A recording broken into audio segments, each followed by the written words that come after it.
As you know, I'm always looking for new ghost stories, and you can tell your ghost story to me in person if you book at the Phantom History House Bed and Breakfast. Go to phantomhistoryhouse.com, check out our 4 themed rooms, and book, and we will talk very soon. Hello, everybody. Welcome to Phantom History. I'm really excited to welcome Tonya to this episode to talk about the old hospital on College Hill in West Virginia. Tonya, how are you? I am well. How are you? I'm doing well. Thanks so much for taking the time to talk to me about the hospital that you co-own, along with the mayor of your little town, which I love that. What Yeah, part of West Virginia are you in exactly? You're near the Kentucky we border. we are in the most southern part of West Virginia that you can get. We are in a little city called Williamson, West Virginia. We do border Pike County, Kentucky. And if you're familiar with any of the old history stories in this area at all, we're mostly known for the Hatfield McCoy feud. That's where we're at. So a lot of people visit our little area to come and see those Hatfield McCoy sites because we do border that part of Kentucky, and we're only separated by the Tuck Fork River. So Okay, and yeah, I'm glad you brought that up because I was going to ask. I'm just like, what is the town known for? You just went ahead and answered that for me.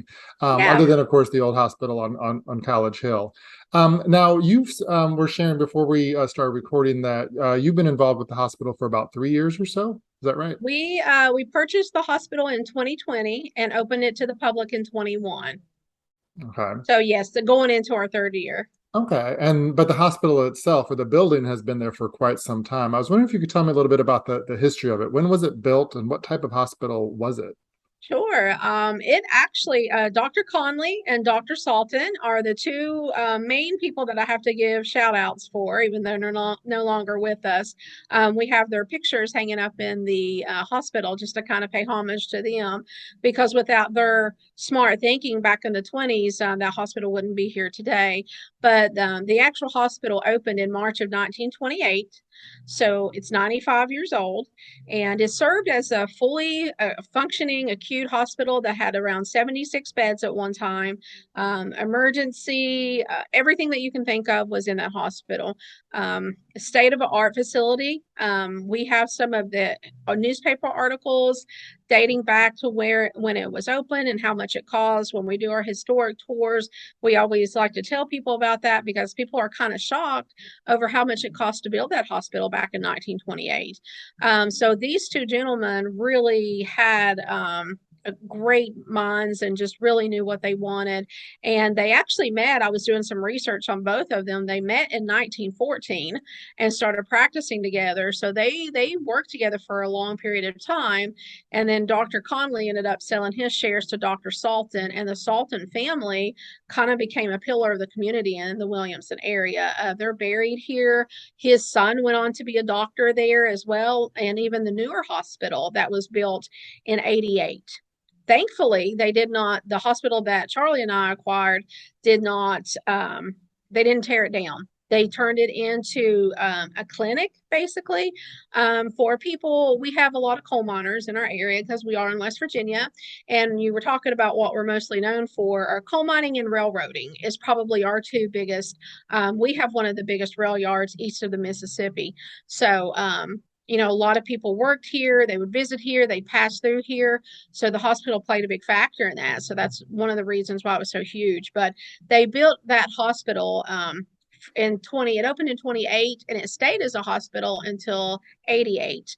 And then they built a newer one, more, high tech and a little bit more tech, a little bit more fancier, I would say.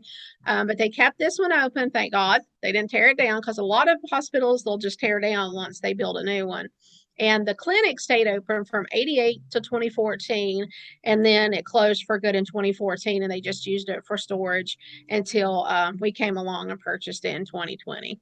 That's a really long life for that building. I mean, 60 years as a Yes, functioning hospital and then life beyond that to 2014. yes.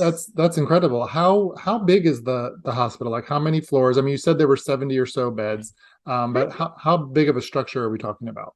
Including the basement, you have 5 floors. So you have everything. The basement is the biggest floor, of course, and in my opinion, probably the best and creepiest floor of all of them. But you have the basement, the first floor, second, third, and fourth. Okay. And with it being a community hospital, I mean, I'm sure it saw everybody from every walk of life that went through there, births, deaths, injuries, a little bit of everything. Oh Um, yeah. I'm assuming that that's part of what makes it a haunted location. Am I right there?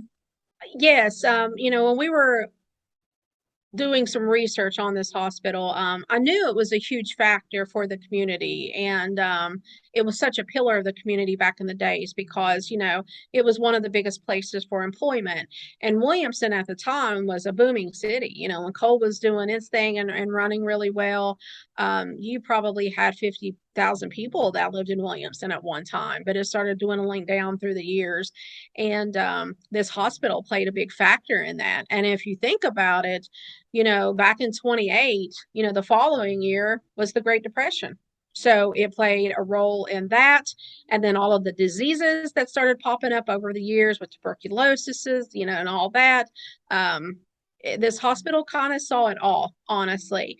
And some of the stories and the better stories that we get are either from former patients that were there or former employees that were there or who had loved ones that shared stories with them throughout the years. So this hospital is so unique for several reasons, not only because of its age, but the way that it sits up on the hill and overlooks the town of West Virginia or Williamson. It's pretty amazing. I mean, you can see it straight from the 4 lane, and it's just there. It's just like it's like, hey, welcome to Williamson. Here's what we are, and I love where it sits. But it also, if you think about all the coal miners that were here and the people that were passing through on the trains and the railroaders that were probably there, and then of course, dating back to what our land was before that, the Indians were here. Our county is Mingo County, West Virginia, and it was named after a tribe of Indians. It was the Mingo tribe. So we have a statue of Chief Logan, who was the chief of that tribe, who's down in downtown. So the land itself and everything that goes along with it just I think plays a factor in how important and how much, the paranormal and the history feeds into this hospital. I have to say that your website is amazing because you Well, have thank that you. opening video. I guess it's drone footage of the It's a building. drone footage. Incredible. So, and it's like, oh, it makes you want to learn more about the place. It makes you want to visit the town and also go into the Yeah, it kind of building. it's like its own little haunted hill up there when you see him go by. Yeah. Absolutely. And I was wondering, it's called the old hospital on College Hill. Um, Yes. so why College Hill? Any idea where that name came from? Well, yes. We the original name for the hospital was Williamson Memorial Hospital. But when we opened, the one that was newer was still operating at the time, so we could not take the name of Williamson Memorial. Now, since then, that hospital has shut down. So, but because it was still open at the time, we had to come up with a different name. And if you've been to our website or you've seen any of our pictures on Instagram or Facebook, you will see a beige cream color brick building that sits right beside of the hospital. And it's an amazing facility. It's the nurses college. It was one of the first nurses colleges in the state of West Virginia. So we believe it came after the hospital. Some people believe it came before. We're still trying to figure out all the timelines, but it sits right there. And because it was the nurses college, they called that road College Hill at one time. So that's why we decided to call it the old hospital on College Hill. Okay, that makes perfect sense, and I like that you're honoring that part of the history that's there as well. Yes, Um, the nurses college is honestly amazing. I mean, if you saw the drone footage, unfortunately, you probably saw all the damage that's been done to the building over the years with the roof is missing, some of it's gone. But Charlie and I are working really hard to get that back under roof and open it up and maybe do something with that so investigators can come and stay there, investigate, and kind of just pay, feed along with the hospital because that's what it was. Nurses came there in the early 30s. They were teaching and learning, and then they would go over to the hospital and practice what they've learned in the classroom. So, to me, that even though that's a part of history, it all kind of plays hand in hand, and not to mention all the spooky pictures and apparitions and everything that's been caught in those windows. So we have a lot of people dying to get in there. So we're really excited about getting that, but it's going to be a huge project. we're going to hopefully turn to the public and try to get some help with some fundraisers and do some things throughout the years to get it under roof, because it's a 7-story building, so it's a really huge building. But we love saving history, and we're all about making it better. So we hope we can save her and open up to the public soon. Right, and saving history is so important, but it's not inexpensive. you know. Yes, that is so true. We didn't really realize. Thankfully, the hospital, even though she's 95, she was in pretty good shape. I mean, other than what vandals had done to it over the years, you would be surprised. It's very strong, very structured. I mean, there are some issues, but not what you would think with a 95-year-old building. So when these two doctors and the people they had build this, when they built things in the 20s, they built them to make them last, and they did a great job. And it's in great shape. Which is great considering you do investigations there and have these teams come in. Has Yes. has the hospital always had a haunted reputation, like even before you acquired it? Because I know you're from that area. Was it always like that haunted building? Yes, yes. Even I was we had two investigators there last night from Iceland, believe it or not. Listen at me. They flew into the United States and visited a few places, and then the hospital was the last place they were visiting. And they were so impressed with the I guess the age of the building and the way that it was still intact. But they were asking those kind of questions, was it always, that way, or was it after everybody left? No, it was active even when people were working there. Some of the people that were working there as late as the 80s, they will share stories with us of stuff that went on while they were there. Some of the patients that were there, one in particular, I can tell you off the top of my head, and she comments on our Facebook page all the time about it, was a lady that lives here in Williamson, and she was giving birth, I think, to her second or third child. And she said while she was there giving birth, she was in labor and she was in the room. And she said a nurse came into the room and told her, honey, you haven't dilated far enough. You're not ready quite yet to give birth. So we're going to go ahead and discharge you, and we'll keep check on you. You just need to, if it gets any worse, come back. So she believed the nurse, and she starts packing up her stuff to leave. And as she's walking out the door, she has to pass the nurse's station to get to the main door. There was a nurse at the nurse's station, and she stopped her and said, "Where are you going?" And the lady said, "Well, that nurse back there told me that it's not my time yet, and I still have a few more days, and to keep checking back, and if it gets better, to come back." And she said, "Honey, there's nobody else here. I'm the only nurse working tonight." So that lady shares that story today. She is very adamant. She believes it. And even when she stayed there, had her child, she said that nurse continued to appear several times while she was there. So stories like that, I could tell you more, but those are the best ones that we get from people that were actually patients there or that work there. We continue to get those daily. Well, and I'm glad you bring that up because, like you were saying, it's not just haunted because it's an abandoned building. It was haunted while it was servicing the community and doing what it does. Right. I know that you said that you're from that area, so I'm curious. Like when you were in school or growing up, did you have like a fear of the building, or was it something you always wanted to be involved with, or did you even visit it while it was still open? Charlie and I were both born there, so my life began in the hospital. And then to make it even more personal for me, I had two grandparents that passed away before I was born in that hospital. So part of my family history is in that hospital. Now, I can't really tell you as I was growing up. I remember it being there, but I wasn't real involved with it because I was born in West Virginia, but I was raised on the Kentucky side. So we kind of went back and forth between both states. And then my mom found a doctor on the Kentucky side closer to her house.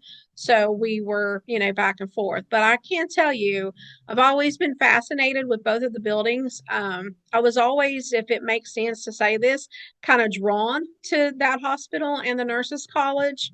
And then after I went away for college and moved back home, I was always fascinated with it. There was just something about that building and the way that it looked. it just, and I've always been into kind of horror, not so much paranormal at the time, but ever since I was a little girl, probably around the age of 5, I love scary things, spooky things. I loved horror movies, and it fascinated me. And I never really understood why until the opportunity presented itself to buy it. And my mom thought I was crazy. She was like, "Why would you want to buy an old hospital that you were born in?" But I ended up quitting my full time job. I worked for the state of West Virginia for 23 years. And because I fell in love with it so much, and I fell in love with all the people that were coming there, everybody's just been so great and so nice to work with that I wanted to focus on it full time and give it the attention it deserved because it had been neglected for quite a while, Right. and especially the nurses college. So I wanted to be able to focus on it and do, what I could to try to save it and to bring more people to our town. Right, and like we talked about before we started recording, that there's an economic impact that it brings to the town because people are coming to see it. I'm curious, now that you have the hospital, you have keys to the hospital, you can roam however whenever you want. Do you do that, and have you experienced anything since you purchased it almost 3 years ago? Absolutely. I've always thought I was kind of brave until I purchased that hospital. And now, I have moments where I don't think I am so brave, but it was I like, again, I wouldn't say that I don't call myself a paranormal investigator because I'm too new to be able to do that, but I try, and I'm learning as I go. And with this hospital, she, and I refer to her as a she because it's just how I've bonded with her, but it's taught me a lot of things. And one of the things that I knew, even with just my curiosity over the years, is that you never really count anything out and you should always keep an open mind. And probably within the first, I'm going to say 3 months, I would go up there just to kind of wander around because I was curious. And then my mom was able to, she couldn't remember everything because my mom's 82, but she remembered what floor I was born on, what room she was in, but she couldn't really tell me a lot after that.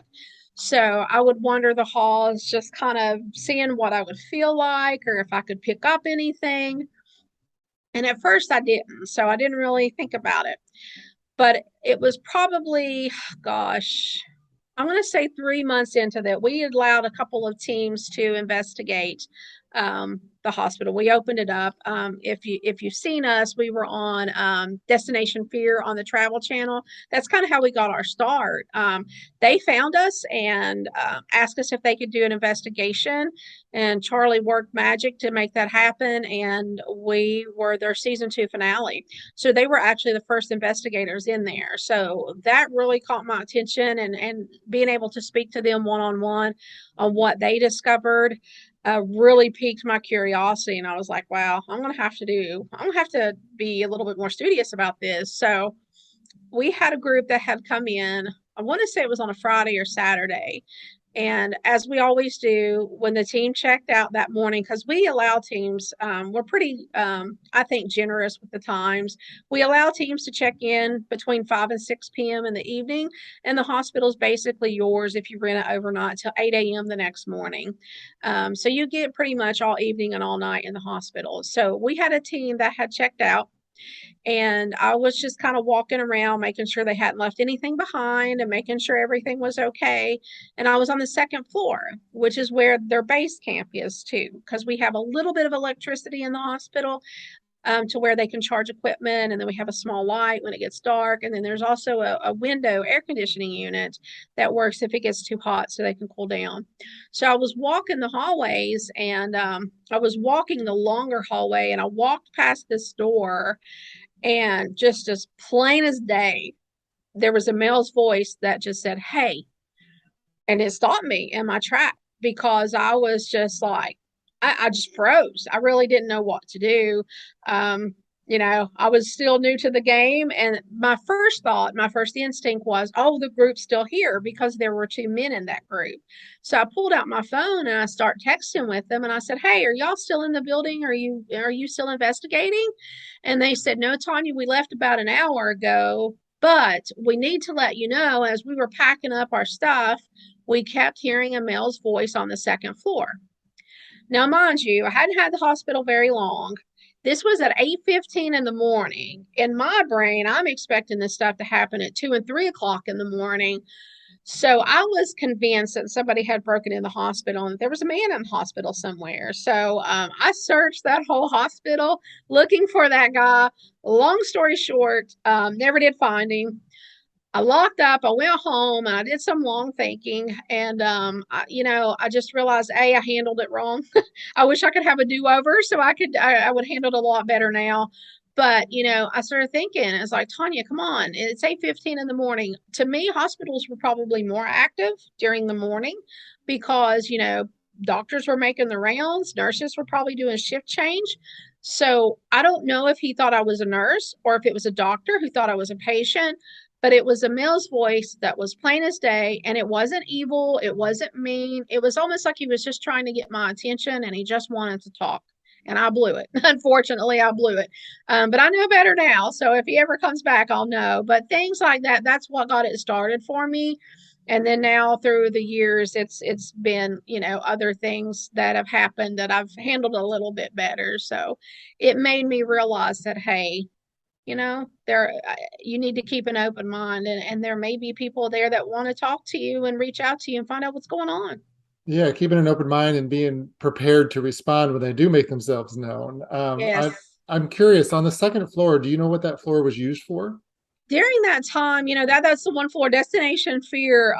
When they came, we had to provide them with the history of the hospital, and it was the one floor that we really couldn't find a lot about, other than it was patient admission rooms. So if you were admitted to that hospital for whatever reason, for whatever illness that you had, that was the main floor they put you on. But it also was birthing. That's where the babies were born, and the nursery was on that floor as well. So it was kind of and then of course, how hospitals do through the years, it changed and became different things. And then of course, when the clinic took over, it became something totally different. But I do know because my mom told me I was born on the second floor. So, it could have been anything, but I just wish I would have handled it better. I just wasn't prepared. And again, my ignorance with the paranormal world, I was thinking stuff like that don't happen at 8:15 in the morning. That's a 1, 2, or 3 o'clock deal. So I got educated really fast, and from then on, I started respecting it. And then I realized, hey, this could happen anytime. It's not just of the evening. It's not at night. It's not at 1 o'clock in the morning. When they're ready to talk, they're ready to talk. You're exactly right. It can happen at any time. And I know you said that there's a subterranean portion of the building. I don't know if it's technically called a basement or if that's where the morgue was, but what is that like down in that area? Speaking of the more traditional scary times and locations, what's that like down there? In the basement, I always tell people probably get tired of me saying this. The basement is my favorite floor, but it's also a very heavy and a sad feeling for me down there. And I think for multiple reasons. It's just a different feel than the rest of the building. And I can't really describe why, other than, if basements are just creepy in general. So I know that, but this one is just a different feel. And the basement is the most probably, I would have to say, most historic and had the most going on of any floor of the hospital, because when the hospital first opened up, that was actually the main entrance into the hospital. If you saw in the footage, there's a big glass box that kind of sets, it was originally the front of the hospital that faced the town. All the little homes that sat in front of it were not there. It was just dirt roads and stairs because people walked a lot back in those days. So that was the way that you would enter, but it had everything from ICU to ER to trauma, amputation rooms. The morgue was in the main back of the hospital. Then you had the incinerator room. It had the kitchen cafeteria was down there. So it was a little bit of everything. The x-ray rooms were there.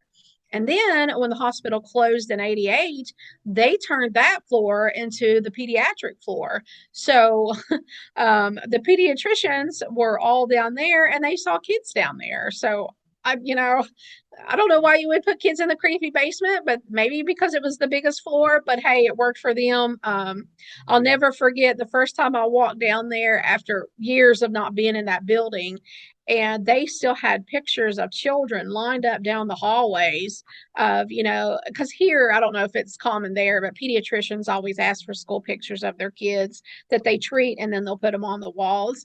So that basement was lined with children's pictures. So um, it was a little creepy. And because the clinic didn't close until 2014, some of those children are still around today. Destination Fear was getting ready to film. So we took them all down out of respect and did, confidentiality and all that good stuff. But it's just a different type of feeling than the rest of the hospital. I think, at least. Now, other people may disagree with me, but it's just a darker, heavier sadness. You can imagine, for so many years it was the trauma, and you can imagine how many people passed away on that floor. Absolutely. And that I think that that energy lingers, hangs around. When you've been down there, have you seen or heard anything like the voice on the second floor, or has it all been more of a feeling that you've had down there? Oh no. Voices, children, men, women, shadow figures. There's the two x-ray rooms at the end of the basement hallway are the two rooms in the hospital that never changed over the course of the hospital's time. And last October, and I'll try to describe it the best way I can. If you've ever been in an old x-ray room, it's the old-timey one where it has the built-in wall, and you would have to go behind the wall if you remember those. But when they turned it into a clinic, they put carpet down. They never changed it. It was still an x-ray room, but they put carpet down. The door to those rooms are very heavy doors. They're not swinging doors. You literally have to be behind it to push it. And last October, around Halloween, we always do fun events for the community and for people. We do our regular stuff, but we do fun events as well. And for this particular event, we were doing what I call an escape floor. Instead of an escape room, we had floors that you had to kind of escape from. And in this particular room, we had a gurney set up with a corpse on it, and she was so realistic that people truly thought it was an actress playing her, but it wasn't. It was fake. So what we had the teams do was walk around her body and put what they thought caused her to die. So we left her in there 24/7. She never left pretty much for the whole month of October. I kind of felt bad for her, but she was in there. And one day, it was kind of close to Halloween. Charlie and I was down there. We had put some props up, and we were kind of just closing up for the evening. We both turned around, I kid you not, at the same time. And that door, as long as I've been there and as many times as I've been in that basement, that door has always, always been open for no reason at all. Just starts slowly shutting.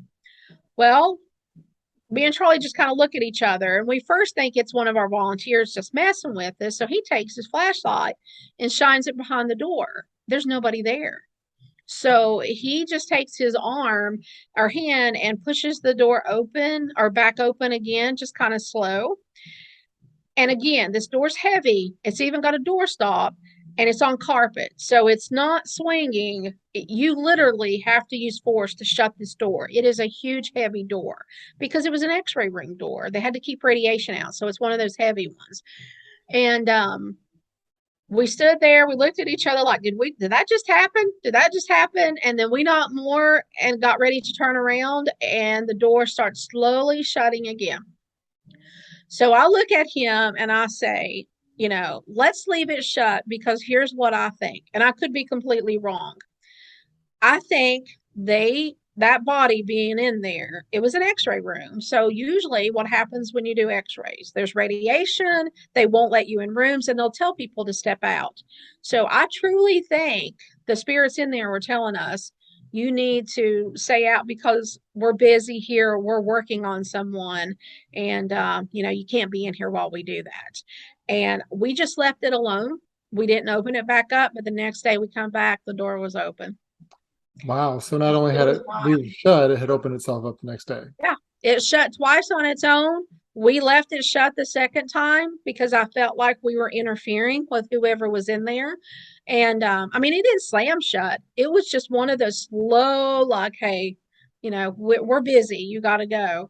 And I just, I wish you could feel it or see it. I should have brought a picture of it, but as many times as I've been down there, it's always been open. It has never shut. And it literally takes you, it's a good heavy door. It takes force to shut that door. So it made the hair stand on our arms. So we were I like, bet. we're leaving you alone. We got it. So we walked out of there. And then the next day we came back, it was open. Wow. Has it moved at all since then, since that October? I don't know if it's not for us. I don't know if it has for anybody else, but I know one of our paranormal teams was in there and they set up, forgive me, I don't know the correct name, but it's almost like a sensor type light string around the door frame. And they were setting over in the corner and it went off like crazy. And they couldn't give an explanation because the only way they say that it goes off is if a spirit triggers it. So, and they would be talking and it would just start going off. It would just start flashing. And it was pretty amazing. They were going live. So I watched it live and it was really active for them. So the two x-ray rooms we have it's one of those mysteries because they were just x-ray rooms, but people have gotten with me and Charlie, that room was an experience for us, but the other room across the hall from it is the other x-ray room set up exactly the same way. However, there's no carpet in there, but it's still the heavy door. It has never shut, but I can tell you our volunteer has had an experience in that room. She saw a man's face in the wall as she was exiting that room. Our tour guides' flashlights have went out for no reason at all. The temperature will change in that room. Um, People get nauseous in that room. So I don't know what it is about the two X-ray rooms that's so weird or so special, I guess, but they're fascinating. We've also known when we do tours, people will have their phones charged 100%. By the time we get to the basement and they get to that those x-ray rooms, it'll either drain completely or it'll drop like 50%. So there's a lot of energy back there and we're not really sure why or who it is, but it's kind of weird.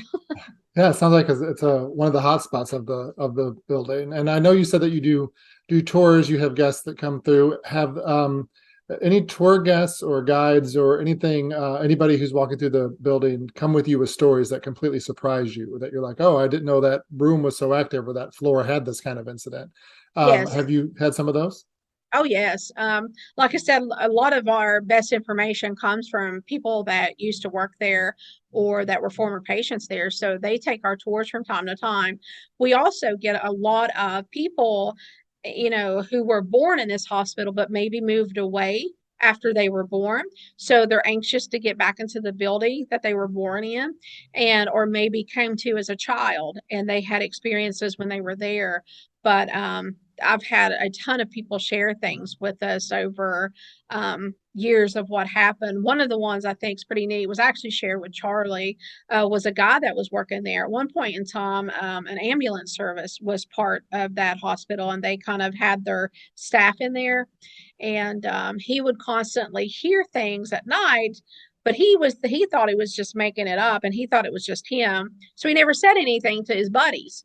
Well, one night it was so bad that he just decided to say, "Hey, I'm going to bring it up. If they think I'm crazy, they think I'm crazy." So he brought it up to his buddies and said, "Do you all hear that? Please tell me it's not just me." And they all looked at him and said, "We're so glad you said that because we hear it too."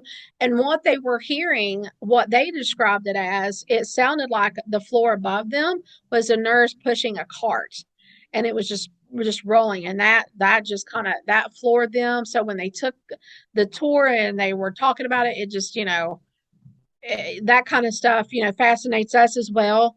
So it's just you get those and you can't beat that because that was before we even owned the building. So it makes it more real and more special because other people have experienced it as well. So Well, we speaking of making things real, and I'm curious, you may not have an answer to this or not, but do you know Well, I guess this is a two-part question. Do you have an estimate of how many spirits are still roaming that building? And do you have an identity of any of them? Do you know who they are? You know, I really can't. I get asked that kind of a lot. That or how many people died in that hospital. I get that a lot too.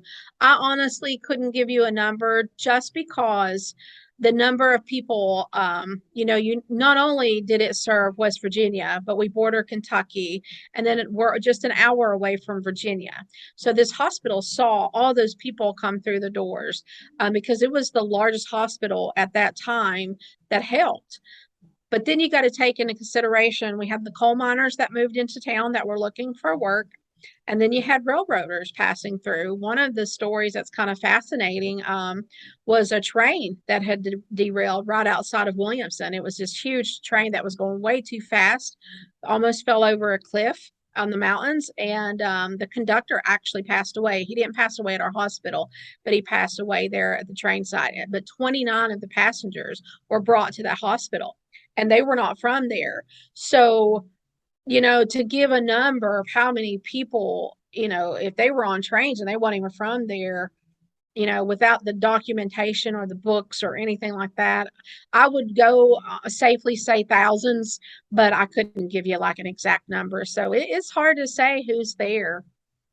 And that's a very, very good point. It's because I know so many people are like, oh, this is this specific doctor who did rounds at this time, but with that much traffic coming into that place, I'm sure it's hard to keep track of. And I know records weren't always great like they are now.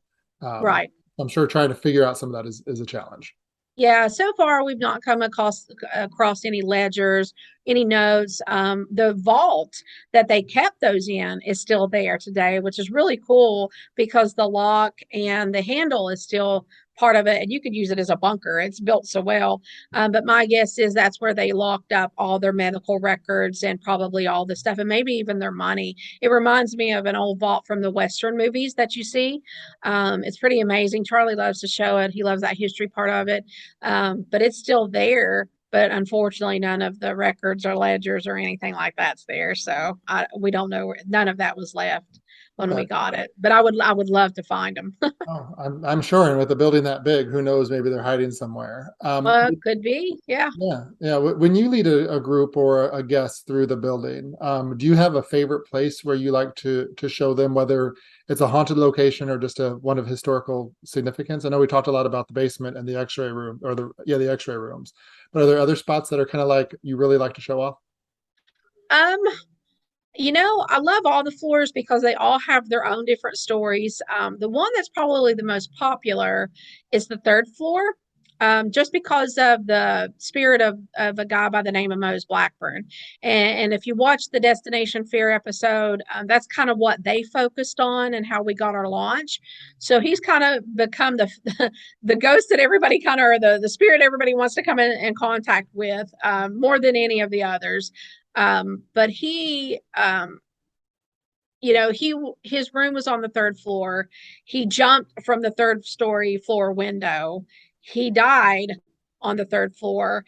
So, but his death is a mystery. And, a lot of people really feel, and not to mention that it was mixed in. You had patient admission. So you had like people like him that were there, but you also had mothers that just given birth to babies on that floor as well.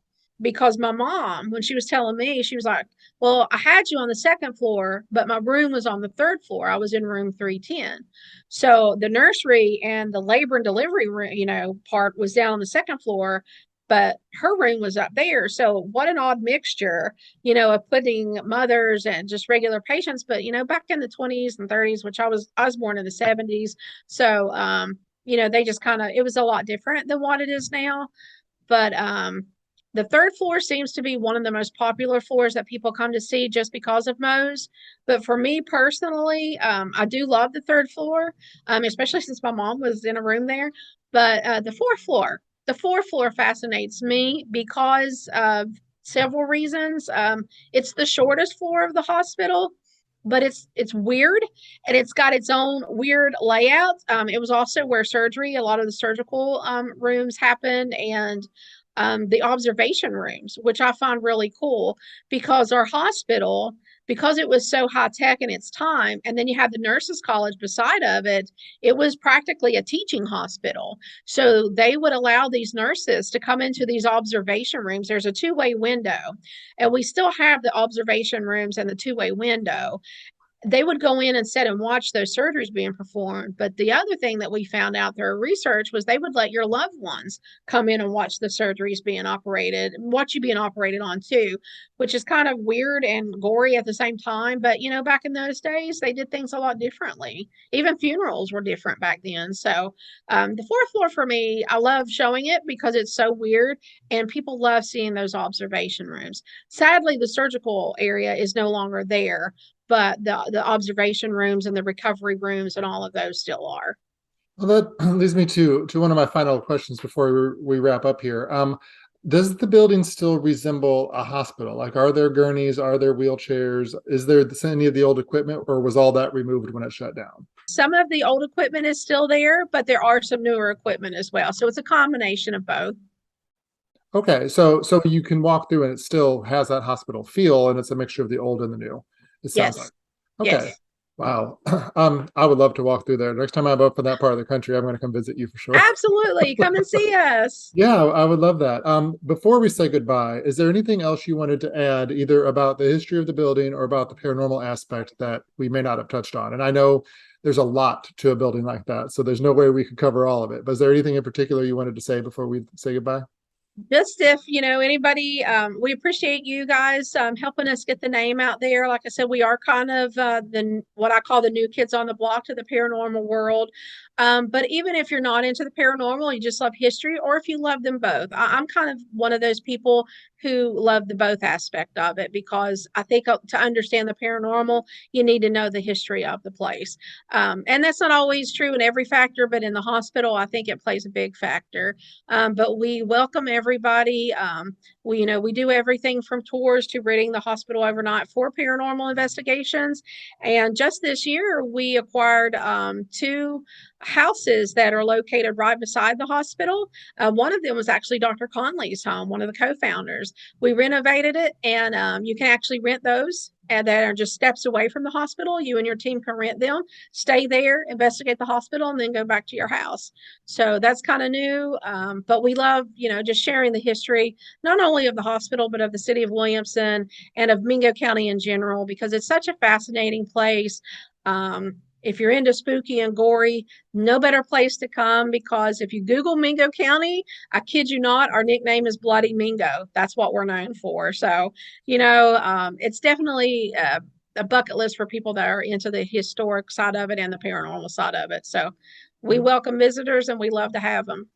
I know what I'll be Googling when we hang up here. One last question for you. If somebody does want to tour the hospital or investigate the hospital, websites, social media, what's the best way to learn more? Sure. They can visit. Honestly, they can contact us through it all. We do have a website. It's www.collegehillhospital.com. And we're on every social media site that you can think of. Our biggest following is on Facebook, so we tend to post a lot there, and you can see our events that are coming up. But we're on Facebook, we're on Instagram, TikTok, and Twitter. So you can message us through that, or you can give us a call or a text if you want to do that. And our number for that is 304-953-0987. Fantastic. And thank you so much, not only for talking to me, but for all that you're doing to preserve the history there and to share what happened there and the paranormal aspect too. That's so cool what you are both doing there. So thank you for doing all of that. Well, thank you. And thank you for having us. We enjoy talking about the hospital, and we appreciate you. Oh, absolutely. And you'll see me there at some point. I promise. I definitely want to check it out for myself. Awesome. All Come right. on up. Thank you, Tonya. And you enjoy the rest Thank of you, your day. Steve. I appreciate you. Uh-huh. Bye-bye. Bye-bye. Hey, thanks so much for watching that. Remember, go to phantomhistory.com and sign up on the newsletter so you are alerted when we have a new podcast. And check out our new bed and breakfast at phantomhistoryhouse.com, where you can book your stay and we can talk ghost stories in person in the library. See you then.